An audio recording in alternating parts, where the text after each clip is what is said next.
Welcome back to this Lenten devotional series based on Mark's Gospel. For day 5, we'll read more in Mark 9, starting at verse 20. And they brought the boy to him, and when the spirit saw him, immediately convulsed the boy, and he fell on the ground and rolled about, foaming at the mouth. And Jesus asked his father, "How long has this been happening to him?" And he said, "From childhood, and it has often cast him into fire and into water to destroy him. But if you can do anything, have compassion on us and help us." And Jesus said to him, "If you can, all things are possible for one who believes."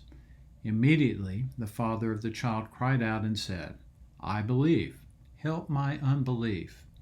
And when Jesus saw that a crowd came running together, he rebuked the unclean spirit, saying to it, "You mute and deaf spirit, I command you, come out of him and never enter him again." And after crying out and convulsing him terribly, it came out.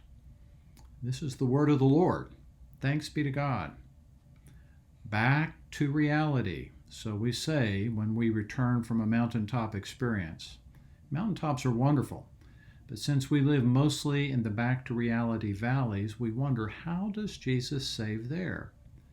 Jesus faced the reality of a dad with a son in great need and disciples who had not been able to help, which was frustrating for them because the Lord had used them previously to heal the sick and deliver the demonized. Check out chapter 6. But for whatever reasons, this time they had not been able to help. This story has many facets worthy of meditation. Here are two. First, Jesus uses us as he advances his kingdom, but he has other options. And that's very good news, since sometimes we're quite effective and other times not. He can use other servants, or, like he does here, he can minister directly. And thankfully, our mixed results don't cause him to abandon us. He still sends us to minister, so take heart. And secondly, the presence of Jesus redefines what's possible. Since the disciples hadn't been able to help, the boy's dad was clearly discouraged. So when Jesus came, the best the dad could offer was, "And if you're able to help, please do."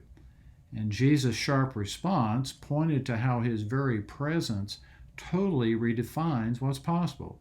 "What do you mean, if you are able? All things are possible as you believe." And Jesus delivered the boy from the tormenting demonic presence, and he was healed of his seizures. In our own lives, we often don't understand the Lord's ways and timing, but the point still stands. Jesus changes what's possible.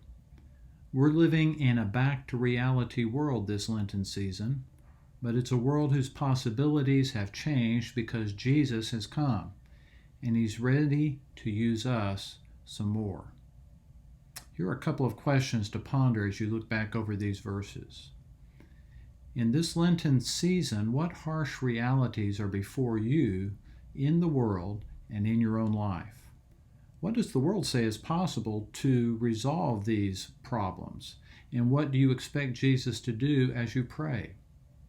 What particular needs have you engaged only to see nothing change? How has Jesus helped your unbelief become a more full belief? God bless you.